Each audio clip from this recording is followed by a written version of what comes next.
Hello, and welcome back to Soulstar Radio. I'm Jacquelene Close-Moore, your host, and I am joined today by the fabulous Christy Lyons from White Light Publishing and also White Light for the Soul.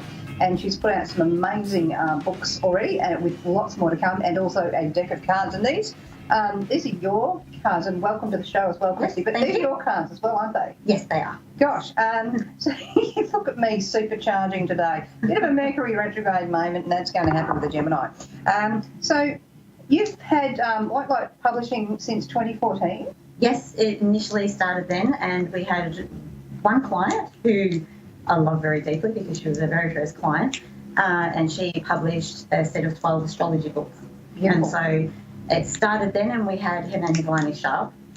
A bit of a plug for her there, but it wasn't until early last year because we had Lani with us, and then early last year who interviewed last week or a couple of weeks ago, Raul Estevez, and he came on board, and I got a phone call from him, and we published his book My Angels Connections. And when he came on board, the energy of the whole business just changed. It shifted, and everything exploded in a really good way.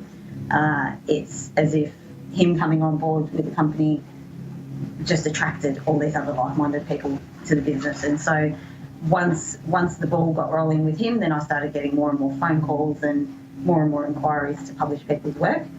And so it's since early last year, it's just picked up massively.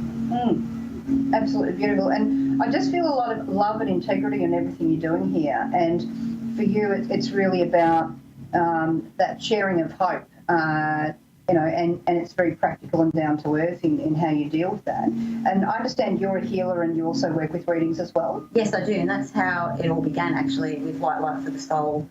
It was actually something that was set up while I was studying myself, while I was studying the tarot and learning about my connection with spirit. It was really set up as a tool to share the journey with other people rather than a place to book readings and whatnot. It was really just a page where I could say, okay, I've learned this and this is what I'm experiencing right now, who else is? And then I think while I was studying the tarot, I needed to do some practice readings and whatnot, and so that was put out there. And then the more it happened, the more I realised, okay, well, this is actually quite easy, this connection with spirit thing that I've been told I can do. It's not a matter of I have to go and learn it or I have to go and do a heap of courses or whatnot. It's just natural. And so the more I trusted it, the more it happened, and then the more readings I did. And that's actually where the majority of my audience is on White Light for the Soul. There's we're almost at 15,000 members on there now. And that's where it all began. And so that came first before the publishing. The publishing didn't come in until about a year later. And that was, I think I've spoken about this before, but that was after I miscarried. Oh, gosh, yeah. And I was looking for answers, on a soul level of why it had happened and trying to understand it a bit better. And so I came across a book by Karen McDermott called The Visitor. And that explained it perfectly for me. And I think I read that book in 1 or 2 nights, and I contacted Karen and said, thank you, you've changed my life, and now I actually understand it. And we formed a friendship online, and she was a publisher.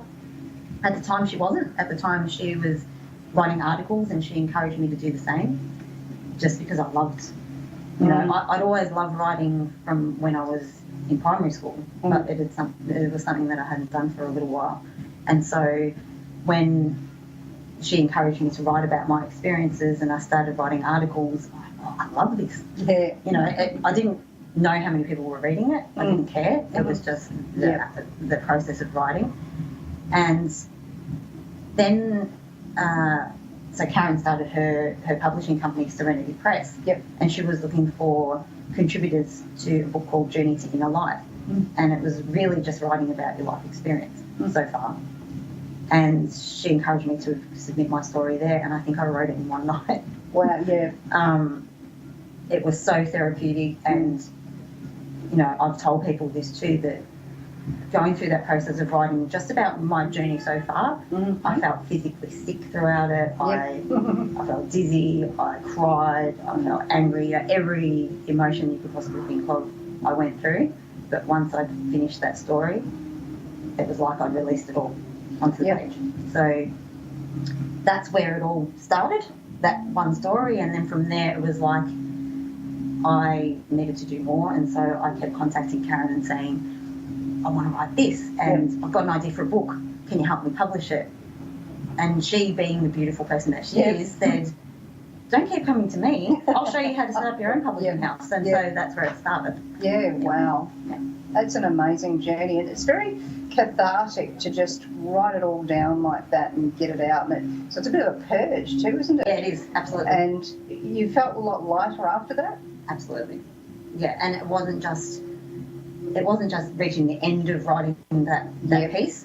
It was only probably maybe a 20-page contribution, but it wasn't that I had to reach the end of doing that to feel that. It was as soon as I started writing. Yep. You could feel, all the stagnant energy that you'd held on to for so many years just coming out onto the paper. So it absolutely therapeutic. Beautiful. So with the white light affirmation cards, I really love the first of all, the card stock was the first thing that impressed me, because I've seen some different cards and you're sort of like,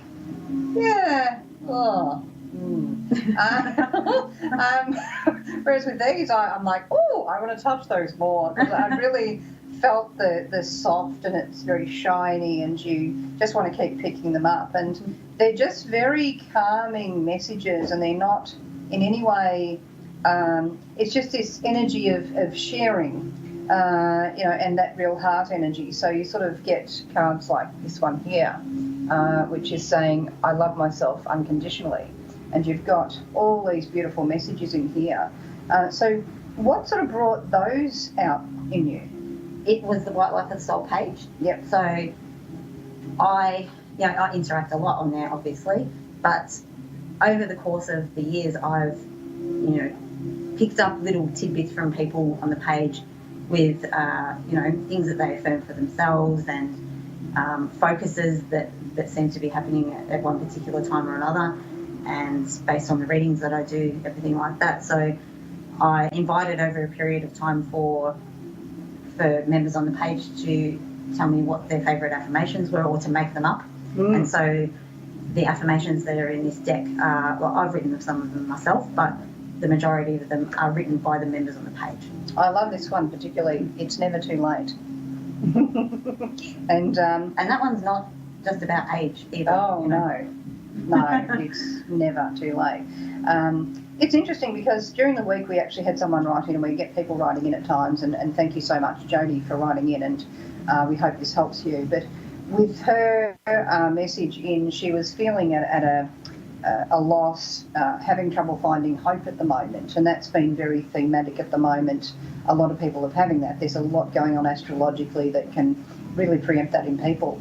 But what sort of message would you have for people if they're sort of feeling in that space at this point? Yeah, look, upon reading that message straight away, and look, Jodie, you're not the only one, because I've received so many messages recently on my page of people feeling in exactly the same position. I've actually got a free reading thread up at the moment that I've had up for a few days, and a lot of the messages or the questions are very similar. Yep. And I know that a lot of people place emphasis on knowing the future and having that concrete vision of, okay, well, if I make this decision, this is going to happen, or if I take this road, then I feel safe knowing that this is going to happen. But the thing I say to everyone is the magic is not in having that, where you experience the most magic and the most growth and the most purpose is not in knowing exactly where you're going to be going. It can be painful, yes, absolutely. But when you let yourself just flow with what's happening in life, and especially in these challenging moments where you feel hopeless and nothing's working out, sometimes as soon as you just release that grip, then you can let everything else start falling into place. Because if you're holding on too tightly to wanting to know exactly what's in front of you, then where's the fun in that? You know, it sounds really simple, but but it's true. Sometimes the simplest things are the truest. And I actually had someone there the other day, and they're saying, "But you know, how do I deal with that?" And I'm like, "Do you know, you need to not know, and you need to be okay with not knowing, because if you can actually sit in the void of not knowing, as uncomfortable as that is, as much as that's like free fall, if you can sit in that space and just be, then you can handle anything." Yeah. And it's not about, in that situation, it's about releasing, as you're saying, the need to control. Because once again, not everything needs to be controlled. Sometimes we need to sit in that uncomfortableness. And certainly, you know, it's through being able to be calm in that space that hope starts to actually happen. Yeah. Because you're not looking outside for a light somewhere, you've actually gone inside to the light that's in you. So, yeah, it's kind of a really crucial thing at this point in time. Yeah, and I think what you just said, you know, people are looking for, whether it be guidance from people like us who will give you a reading, and let me just say, the readings that I give are not, okay, well, on this date, you're going to meet your soulmate, and you know, in 6 months' time, you're going to buy a house, and this is exactly how your future's going to be. Not and at it's all. got better bricks. They're orange. Yeah. You know, it's, what's the point in that? And how are you, you know, my belief is, how are you living if you know exactly what's coming up? That's not life. Why would you, you know, we can talk about incarnation, but why would you incarnate to come into this lifetime if you've got it all planned out and you know exactly what's going to happen, when and where and how? What are you learning? Exactly. That's exactly true. So when we kind of look at, you know, the energy of this, and we look at, you know, where it's all at this point in time, it's really about you being able to also look at how we change our world by changing how we are. So that's certainly another aspect here. So, yeah, that's what we've got there. So I love this one as well. It's got, I can change the world by living authentically. So that's another beautiful one to kind of look at as well. So when we kind of look at these cards, they're really, you know, there's nothing in it that's really negative, and there's nothing in it that's either, it's not, it's also, the other thing I noticed was, it's also not just light and fluffy. Yeah. Yeah, and to be honest, I own a lot of decks of cards, and I've gotten rid of a lot recently. But I find that I can't find most of them in, you know, your mainstream shops, because they're all the same stuff. Yep. They are all light and fluffy, and no matter what you draw, it's, you know, you're going to get the answer of, oh, everything's okay, there's a rainbow there, and, you know, on the other side, and all the rest of it. That's not what you need for growth. Definitely not. You need truth. Truth is I think one of the most important things, and I think the thing is that we can, in the whole New Age sort of area, we can be kind of, you know, looking at some of these New Age things. I actually find can be disempowering. Yeah. You know. Don't worry if you don't like that person's vibrational energy. It means that they're bad. Stay away from them. And I'm like, I don't know. I think maybe in some cases it might not be them. It might actually be me. I could be cranky today. Yeah, you know, that's entirely possible. I could be cranky. I could actually be the upsetting one. You know, and maybe I need to look at that. So I think there's a lot to be said about really pulling things apart and not just going, oh, well, I don't like that, so I'm not going to look at it. Yeah. And that's what I love about the way that a lot of your authors are, and the way that you are, in the way that you're presenting the cards, and even with this beautiful book that I'm so proud to be having a little chapter in. Whoop, there it is, just getting the light reflection. And I obviously meant to message you for a reason about that. Definitely, because I was actually sitting there going, book structure, how on earth do I do this? Because I've done like a million articles, but, you know, how do I hold an entire thought for like 50,000 words? That's not possible. And everyone kept telling me, no, Jacqueline, it's just a series of stories. That's what you're doing. And I'm like, still not getting it. And it's this chapter that's helped me break what I call the Jacqueline code. because, of course, my name's Jacquelene, and there was a code to actually unlocking my, I guess, fear around, oh, can I do this and should I? And I think what I really get from you, that encouragement is, well, who are you not to?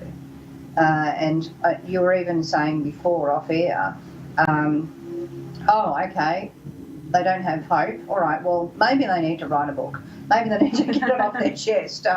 So yeah, writing it's a wonderful healing tool, and thank you so much for making me part of that as well. And I just love the vision you have of this and how far it's spreading and all of these things. So are you connected also? You've got the White Light for the Soul. And that's that magazine. Is it a magazine you're doing? Oh, there's Celesta. Celesta. Yes, that's only recent. We've only released one issue so far. Mm-hmm. It's still something that we're working on promoting. Yep. Because there is a lot of content in there, and it's absolutely gorgeous. It's a way of helping not just our authors, but the White Light for the Soul community. Yep. Everyone to contribute to something that's being published without having to pay for publishing. Yes. And that's the same as when we do these anthologies of these compilations like Journey of a Lightworker. It gives, in this instance, there's 21 different people who've contributed to it. So it gives people the opportunity to have their voice heard without, if they feel that they can't publish a whole book on their own, they still have a chance to do it. Yeah. It gets them moving too, doesn't Yeah. it? And so, do you do any sort of community work with this or charitable sort of stuff as well? With both businesses? Yeah. Yeah, so we've set up White Light for Humanity, which is something that all of our authors now, when they sign up, they contribute 3% of all book sales to White Light for Humanity. So it's a fairly new cause that we're setting up, but at the moment all the funds go to a cause called Education Earthquake in Nepal. Yep. Which is just a very brief rundown of it, because many people probably don't even know it exists. My mum and I went to Nepal last February in 2016, and we called it our peaceful pilgrimage. Yeah. And it absolutely was. The moment you step off the plane in Nepal, it's just an amazing place. But we visited a place in Pokhara, and this beautiful woman called Juliet, who runs a lodge there. It's right near the World Peace Pagoda, so there's anyone that this all came together. But she's very passionate about helping others. She's actually a British woman who married a Nepalese man, and they have helped. They've set up Education Earthquake Nepal, which is rebuilding the local school, and they've also set up a children's home on the same land. So not only local children, but children come from miles away, and they stay in the home as well, so they can actually have an education. Because after the earthquakes in 2015, it's just amazing. The people in Nepal, many of them have absolutely nothing. They're living on the street. Yep. They don't have food or shelter. Children have lost their parents. Yeah. Or their entire family. The school was rubble. Yeah. And this cause is really about bringing funds in directly to the cause. So, look, we know from talking to many of the people we met over there that a lot of the charities that were set up after the earthquakes from people around the world who donated, they haven't seen the money yet. Yep. So they've seen I think our guide on one of the days said that he received a cheque for $30, which was equivalent to 30 Australian dollars, so whatever it is over there. But he lost his home. Yep. So if you think about receiving a cheque for $30, what are you going to do? Yeah, I'm not thinking that's buying anything exactly. much. Yeah. So, but the funny thing is that, and it actually changed my life going over there. They've got nothing. Yeah. Well, sorry, materially, they've got nothing. Yeah. A lot of them have lost their entire family. They don't have money or shelter or food or whatever else it is. But every single person that we walk past, including little 2-year-olds, including 90-year-olds, automatically you get namaste. Yeah. And it's not just namaste. They're making full eye contact with you, and they're so grateful for life. Yeah. It doesn't matter whether they've lost everything. What matters is they've still got what matters. Exactly.